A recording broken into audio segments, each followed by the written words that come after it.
So far, we have considered two main routes of transmission. One is infection by coming into contact with something that has the virus on it. The other is infection through droplets emitted in sneezes and coughs. But some experts say there is possibly a third infection route.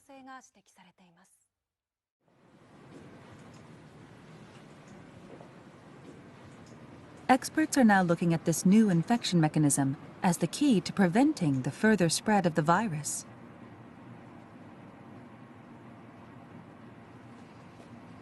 ただの会話の中で感染が広がっているとか、ある程度の距離があってもそれが広がっているような、そういった事例を見ると、通常の飛沫感染だけでは説明できない、非常に小さな粒子ということで、マイクロメーターの粒子、マイクロ飛沫感染とも呼べるような、そういった状況が起きたんじゃないかなというふうに考えられます。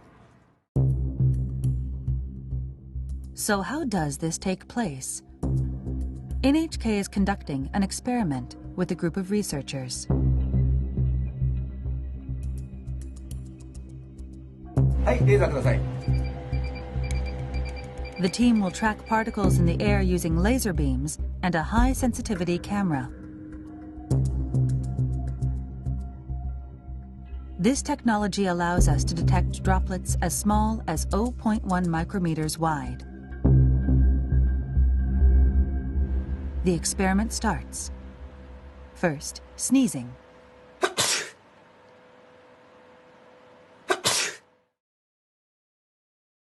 We can see a large droplet about 1 millimeter in diameter. It quickly falls. But let's look through the high-sensitivity camera.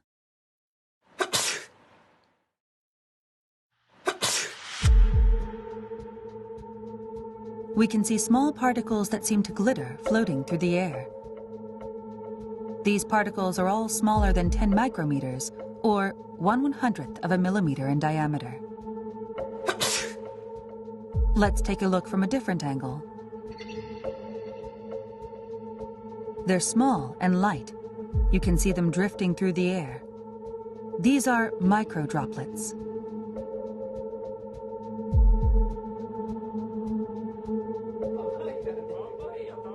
We're learning that sneezing isn't the only source of these droplets.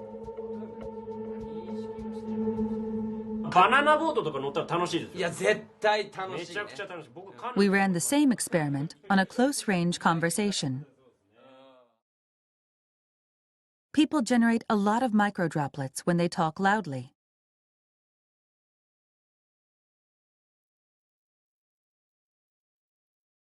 The droplets between these two stay where they are. They don't drift away.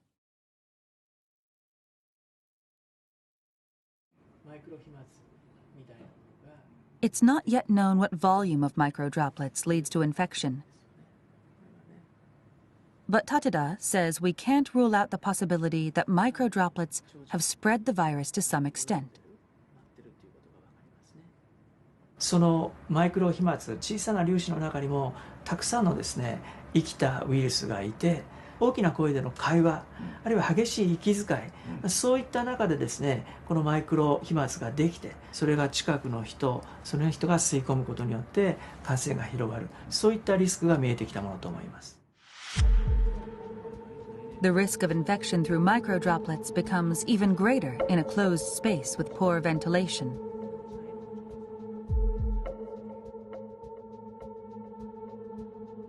This lab is simulating the movement of microdroplets in an airtight room.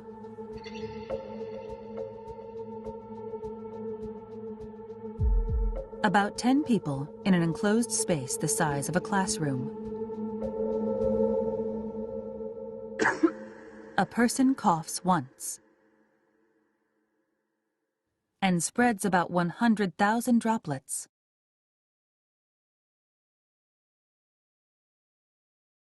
Large droplets are shown in blue and green. Most of these fall to the ground within 1 minute. But the microdroplets, shown in red, continue to drift.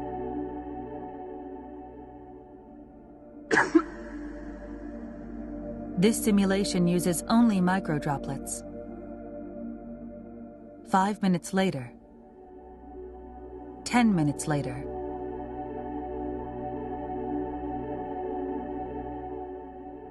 "20 minutes later.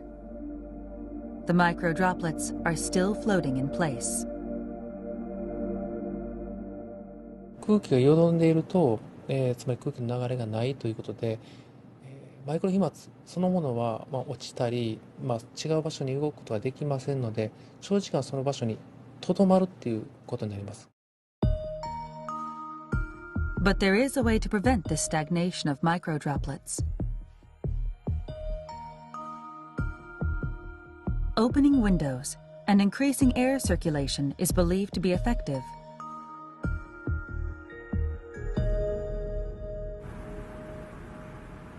When you open a window,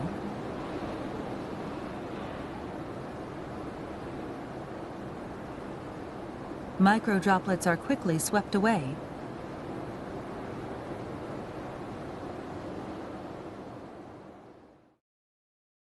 They're very small and light, so any airflow will get rid of them.